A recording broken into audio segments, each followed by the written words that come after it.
Diskusi peduli lingkungan kembali dilakukan PT Prasada Pramuna Limbah Industri atau PPLI bersama Aliansi Jurnalis Peduli Lingkungan Indonesia AJPLI Bogoraya di Taman Budaya Sentul, Kabupaten Bogor. Berbagai isu lingkungan kembali menjadi topik hangat dalam diskusi tersebut yang menarik genap di usianya yang ke-30 PT PPLI tetap menjadi salah satu perusahaan pengelola limbah khususnya B3 terbaik di Indonesia. Pihak PPLI juga sangat berterima kasih kepada rekan-rekan jurnalis yang telah mensupport dan menjadi bagian dengan PPLI melalui Aliansi Jurnalis Peduli Lingkungan AJPLI.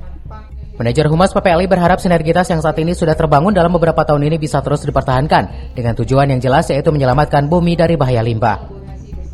Di tengah isu wabah DBD yang saat ini meluas di Kabupaten Bogor, PPLI juga siap berperan aktif melakukan pencegahan jika memang masyarakat Bogor membutuhkan. Mungkin Pak Farid yang lebih pasti. Jadi kalau kita biasanya dalam setiap tahun kita ada fogging ya. Fogging untuk ke warga ya biasanya. Tahun ini apakah ada? Karena kan sekarang lagi itu Mas DBD lagi. Apa ada wilayah yang menjadi prioritas untuk di yang pasti ini, sih Mas, sekitar kita sih biasanya. Jadi DBD Dari pejabat-pejabat desa masakan itu ke puskesmas dulu. ke puskesmas dulu, nanti baru kita akomodir untuk Dari Kabupaten Bogor, Cevi Suryadi melaporkan. Jaga kondisi air tanah agar tak tercemar air resapan dari lokasi penimbunan limbah bahan berbahaya dan beracun atau B3. PT Prasada Pramuna Limbah Industri PPLI sebagai salah satu perusahaan ternama yang sudah beroperasi di Indonesia sejak tahun 1994, setiap hari melakukan pemantauan kondisi air tanah di 13 sumur yang ada di areal pabrik. Tepatnya berada di sekitaran bukit penimbunan limbah yang sudah dinetralisir dengan menggunakan teknologi modern alias canggih. Hal tersebut dikatakan Technical Support Manager PT PPLI Muhammad Yusuf Firdaus di sela acara ngopling atau ngobrol peduli lingkungan bersama Aliansi Jurnalis Peduli Lingkungan AJPLI di kawasan Babakan Madang, Kabupaten Bogor. 13 sumur tersebut dipantau langsung tim konsultan khusus yang di dalamnya banyak para tenaga ahli. Selain air sumur atau tanah, tim konsultan pun memantau kondisi air di permukaan seperti yang ada di sungai maupun setu di sekitaran lokasi. TPA mungkin yang biasa teman-teman mungkin kenalnya kayak bantar gebang dan sebagainya ya.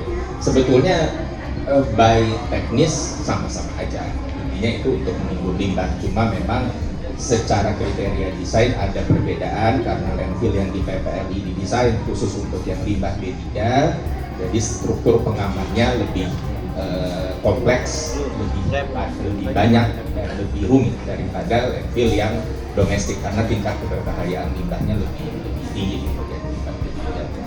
Landfillnya dari tahun 94, 30 tahun yang jelas makin lama kan akan penuh juga pada akhirnya. Nah, mungkin kalau teman-teman jurnalis ada yang sudah pernah datang ke PPLI, sudah pernah melihat ada landfillnya yang kayak Bukit Teletabis, nah itu berarti landfillnya memang sudah restorasi, sudah ditutup.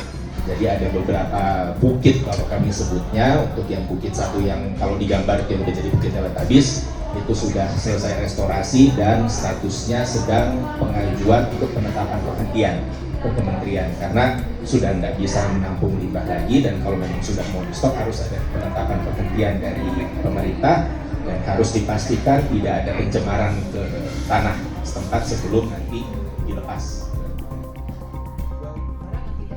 Sebagai informasi, PPLI beroperasi di wilayah Kabupaten Bogor, tepatnya di Desa Nambo, Kecamatan Kelapa Nunggal sejak 30 tahun lalu.